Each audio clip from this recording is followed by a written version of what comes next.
Welcome to Tenor Tech, where I solve the problems you didn't even know you had. You start by confirming prerequisites: right configurator, adapter, and a stable power source.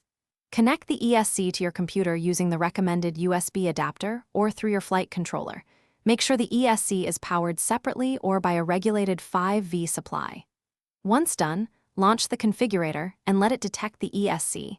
This handshake verifies firmware compatibility and communication speed. If detection fails, recheck wiring and power. Now proceed only after a successful device identification to avoid misconfiguring. With the ESC detected, update firmware if the tool recommends it because newer builds fix bugs and add features. Next, set motor direction and choose the communication protocol, PWM, one-shot, or D-shot, matching your flight controller. Then tune timing and start up power to your motor and propeller. Higher timing suits high RPM motors, lower for efficiency.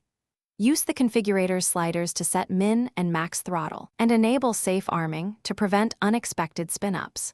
Save each section to the ESC. Finish by running controlled motor spin tests at low throttle while props are removed. This confirms direction and responsiveness. Once satisfied, write settings to permanent memory and reboot the ESC so values load on power-up. Make incremental changes and retest rather than sweeping edits. If the motor jitters, loses sync, or the configurator won't reconnect, reflash known good firmware, inspect solder joints and wiring, or swap the USB adapter. These steps fix most communication and calibration problems quickly. Thanks for watching. Subscribe to keep your life in tune.